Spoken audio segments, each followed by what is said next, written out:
pulls up to the yard office and drops back toward the service tracks.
The 5035 again at Bucyrus.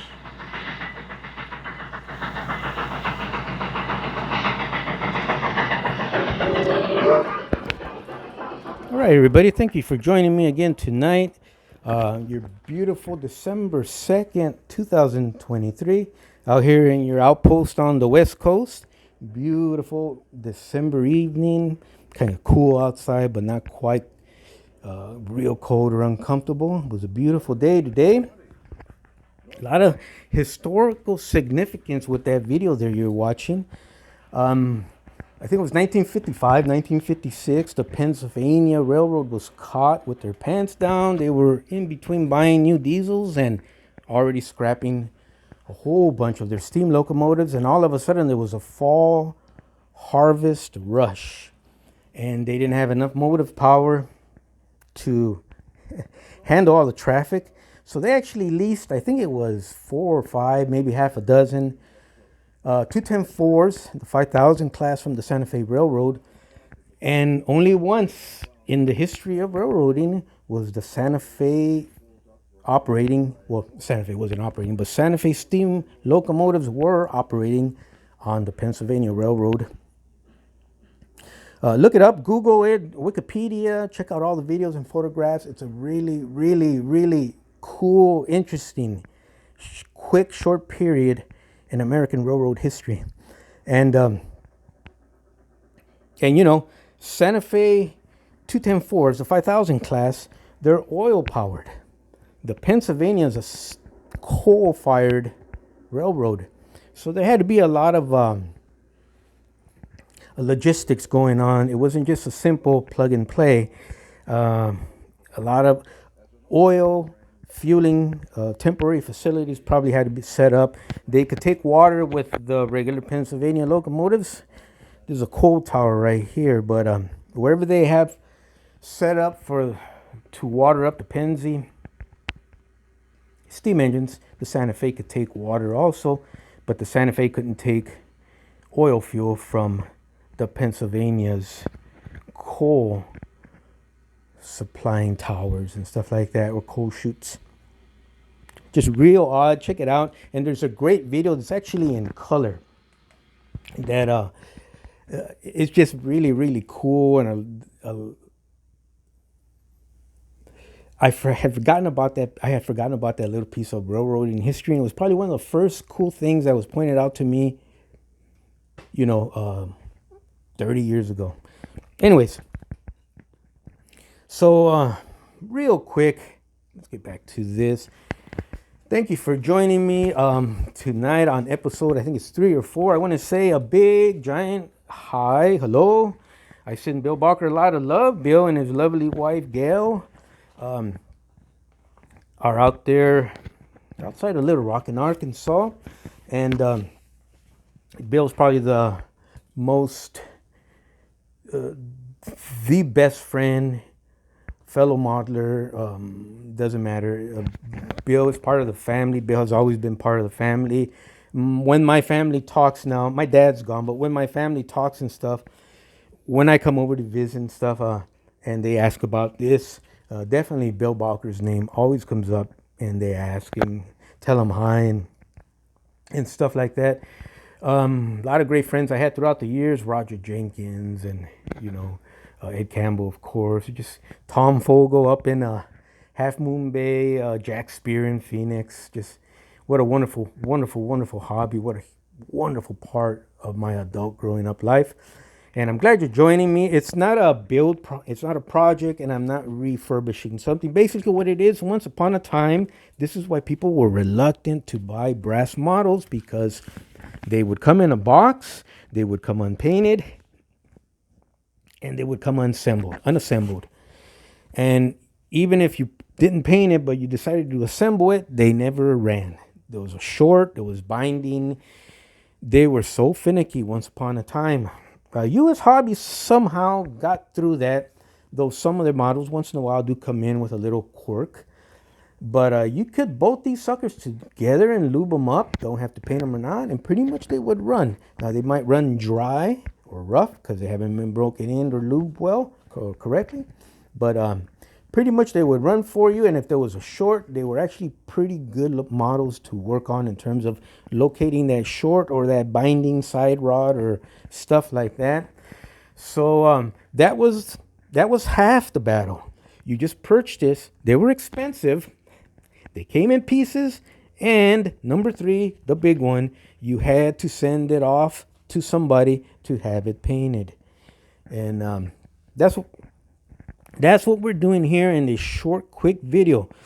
Normally, when you used to send one of these things off to the painter, you're looking at anywhere no less than a year before you get it back. But usually it was 2 to 3 years, sometimes longer, before you got your model back. It would charge you a pretty penny. But let me tell you something. Your model didn't run and wasn't painted, but you paid this guy big bucks and you guys worked out a deal. When this model gets to my workbench and now I got to figure out why it's not running, and then I got to fix the problem to make it run on the workbench before I can even attempt to paint it. Now the responsibility is in my court. And let me tell you what, guys, it is a huge, huge responsibility. And your name, by word of mouth, is on the line. So if you're going to do a half-ass project or do some Mickey Mouse stuff and burn your buyer, trust me, the old scale community is going to learn all about that within a few weeks. Your name will be mud. But if you kick butt, guess what? You're going to start getting these things coming in, delivered to your front porch on a regular basis, and you're going to be really, really busy. You're not going to have any more free time or vacation time from work, but you're going to make a good living too. Anyways, I want to say hi to the following new subscribers, everybody. I want to say hi to Ed Jones. Ed, thank you very much. Thank you, everyone else, too, for subscribing to my channel just to check it out. Like I said, we're not refurbishing. It's not a rebuild. It's not a project. Basically, we're just assembling and painting a brand new model that's been sitting in a box for about almost 50 years. Thank you, Ed Jones, for subscribing to my channel. Eran Marco, gracias, amigo, for subscribing to my channel. Eran Marco. Blair Van Dusen, thank you, sir, for subscribing to my channel. Z Roster or Zero Star, however you want to pronounce it, right there. Thank you for subscribing to my channel. And I don't know how to pronounce this, but I'll try. Nego Trem. Thank you very much, Mr. Trem, for subscribing to my channel. I shoot these things for you guys. Just happen to be talking out loud with the camera on. So we're going to be doing, let's stick this microphone on my collar. Let's go in here. We're going to be doing some soldering in the next episode or two. We're going to solder all these beautiful castings from PSC. These are castings for the interior of your steam locomotive. So these are steam dials and water glasses and valves and all sorts of stuff. And we're going to have, because they're brass on brass, we're going to have to solder these to the back of the cab. We're going to use a process where I use my resisting soldering unit. In that particular case, when you use your resisting soldering unit, you got one clamp. It's a box. Basically, it's a box like a transformer. It's got a lot of wires sticking out of it. It's got a dial to control the voltage. And one clamp, you clamp it onto your welding table so you get current on the table. And the other clamp, you either connect some of these electrodes, whatever suits your needs, more electrodes. And when you touch the tape, the model is sitting on the table that has current going through it, it creates an instant voltage surge. It completes the circuit, and whatever solder there is affixed to the part or the thing you're going to solder it onto gets instantly soldered in place, and hardly any heat buildup. General heat will be in this area, and it's only for an instant. So it's a fantastic way to solder. It's a fantastic way to solder quickly and soundly and sturdily, and it's a fantastic way to solder models that are already painted. In my case, I don't really use these electrodes here. I am going to have to come up with something though, and we'll cover that when I shoot that video. In my case, I actually use welding sticks, electrodes, these type of copper clad. And we'll do all that fun stuff here in a couple episodes. We're also going to solder, or we're going to try to solder. So hopefully someone who's reluctant and wants to try, because if you want to try to do any of this or try to make a little bit of money or just do it for fun or yourself, got to learn how to solder. If at the very least you're not going to build anything out of brass, you got to learn your basic soldering, because you're always going to be dealing with wiring. Wires that come off, wires that got to be moved. So that's all soldered together, but it's super, super easy. It's not expensive. And as a matter of fact, I had to go to court on Tuesday, a big case, and we have to go in suit and tie, coat and tie. And I haven't worn my coats, my sports coats or my blazers since, it's been a while actually. And I got a lot of COVID weight on me. I gained weight like everybody else. So the last second when I tried to try one of those guys on, they didn't fit me no more. So at the last second, I went down to the Goodwill here and I picked up a couple, a great price, one with the tag still on it. And that's what I wore when I went to court, and I did good. I hit a grand slam. But when I was about to check out, I ran into this guy right here. And I said, oh man, look at that, that's a good price. That thing's brand new, never been used. It's a Radio Shack. And look at the price on that, $6.99. Well, I should get that. I got tons of soldering irons, and I do. I got big, heavy-duty, fat ones, big, giant, long ones, little, tiny, micro ones. I got ones that have lights on the front, LED lights, so it lights up your subject matter. I didn't need another soldering iron, but I gave me an idea. I go, you know what? For $6.99, I went back, actually, and I got it because I want to show you how you can do your most basic soldering, which is the wiring, and you're going to have to learn that. And you don't need any fancy or expensive stuff. And we'll do all that soldering with that. Well, we'll try if it works. I haven't tested it yet. And just to give you the confidence that if I could do it on the fly with something I picked up at a Goodwill, then you guys can too. Something I've always tried to do here is share what I've learned. All right, we're pretty much getting close to the end of this video. It's just going to be a quick video.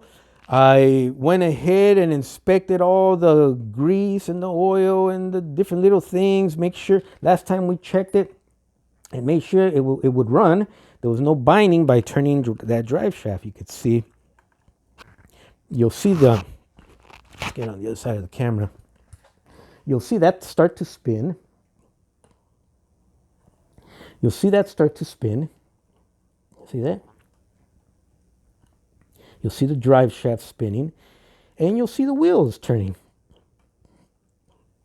Now, it looks like I'm struggling, but I'm actually not. It's just the awkwardness of the size and how I'm leaning over my workbench and the tripod with the camera. Actually, there's no binding. It turns smoothly forward and backwards. This thing is getting super close to being a go as far as soldering the detail into the cab interior, painting it, assembling it, making sure it still runs, and then shipping it out or hand delivering it to my buddy Bill out in Little Rock, Arkansas. Oh, Bill, by the way, if I do decide to do that, I still like to eat, and I like to eat a lot, so you might have to get that squared away if I show up. But anyways, what we're going to do is the older gearboxes on these things, you can't take them apart. They're soldered together at the factory in Japan by KTM. And the only way you have access to, lube and greasing your gears inside, or just inspecting your gears in general, is you got to remove the top plate. I already took the screws off. Let's take a look at how that grease is doing. And now it looks like it's caked on there and it's hard as a rock. It's actually not. It's still pretty soft, but it's starting to get hardened a little. You know what? I'm going to clean that out. Best thing to clean it out with, since the gearbox doesn't come apart and I don't want to remove it from the frame, best way to clean it is with some mineral spirits or lacquer thinner, that type thing. And we'll do that to the front one also. Now, they look horrible, but like I said, it's just a visual that the camera and the awkwardness here of doing that for you guys on camera is. It's not. It actually turns very, very easily. Okay, so these plates here kind of tarnished already. So I like to turn in a completed model that I worked on with everything looking nice and shiny and just a lot of bright, shiny, metallically gold-looking stuff. And what I would do here is I'm not going to paint the gearbox. It'll be that silver metal colored. I'll polish it so it's nice and shiny. And I don't want to paint the top lid either. I'm going to just make this nice shiny brass. And I already did it to the front one. These are just little things that your customer is going to say, ooh. So, and you do that with steel wool and then polish it off and put something on it so it doesn't tarnish or slows down the tarnishing process. But brass tarnishes quickly. It's kind of like a penny or copper. But it makes for a nice ooh factor. Now, would I do this for all my customers? Let me just answer the question this way. Would I do it for anybody who's a friend of mine or Bill gives me anything? Yeah, I'm going to go out of my way to make sure Bill gets something real nice back. And then we'll do the same thing to the front one.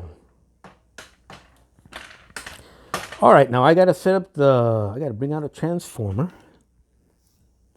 And then we're going to have some fun here. All right, we got the transformer here. We'll hook it up to the leads. Everything's connected. Power is off.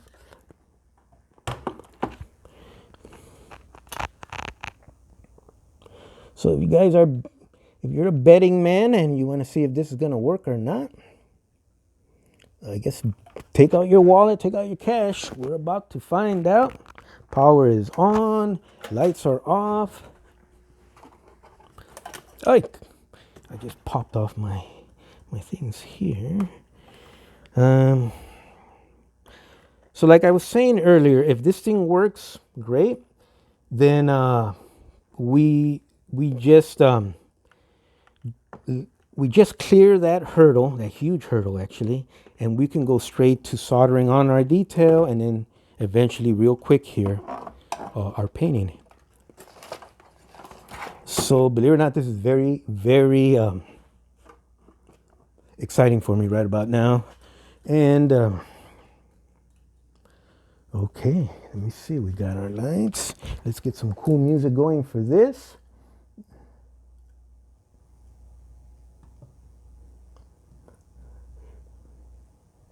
We're gonna go this way.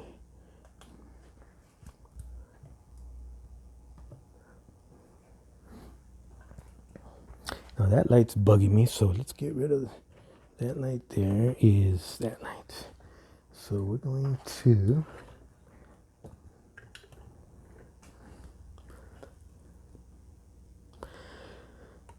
all right. You guys ready? All right, let's see if this thing is gonna work. Take the microphone off my collar.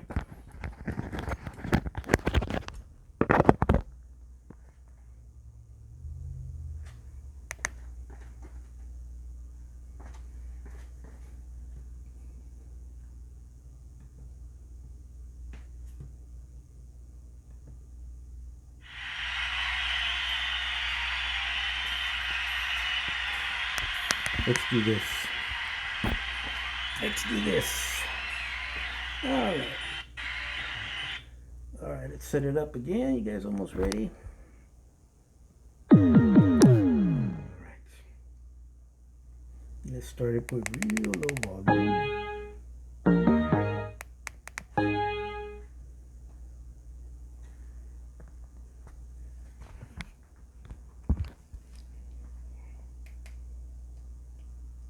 Man, I am nervous as heck. Okay.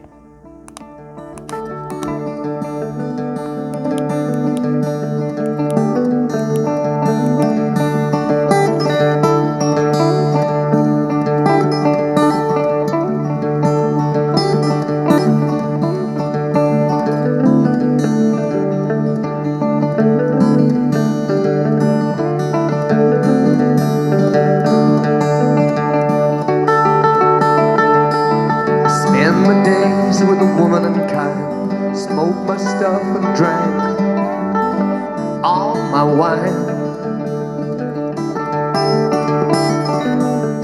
Made up my mind, making a new start, going to California with an aching in my heart.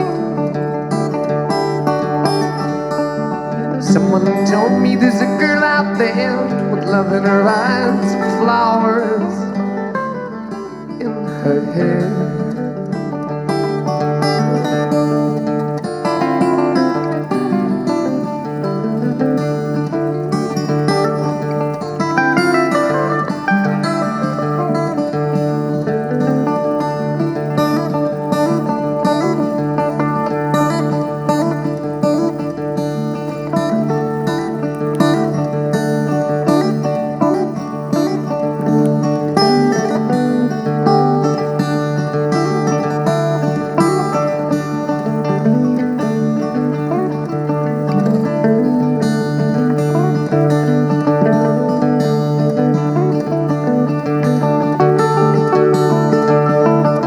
My chances on a big jet plane. Never let them tell you that we're all the same.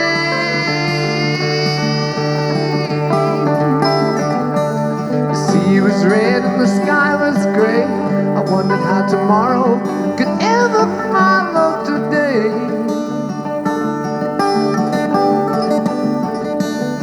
Mountains and the canyons start to tremble and shake. The children of the sun begin. Wow. Did you see that? I feel good right now. Man, oh man. Whew. That's in one direction. Let's go the other direction.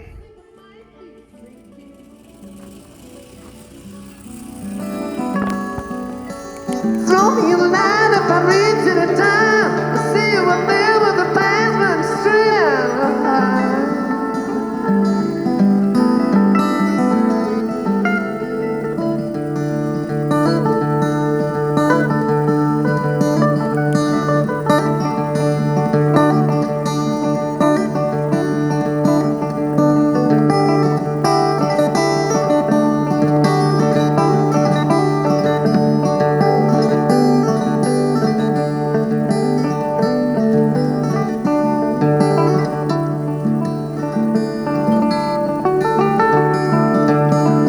Find a queen without a king. They say she plays guitar and cries and sings.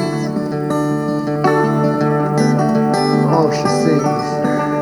Ride a white mare in the footsteps of dawn. trying to find a woman who's never, never, never gone. Standing on a hill in the mountain of dreams, telling myself it's not as hard, hard, hard as it seems.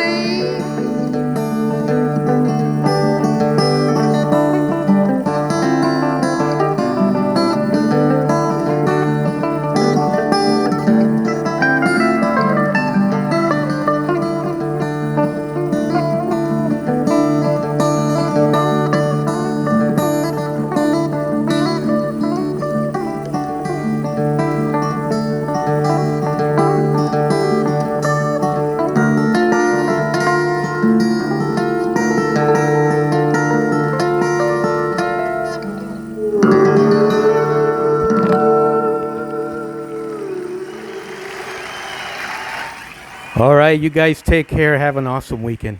Bye.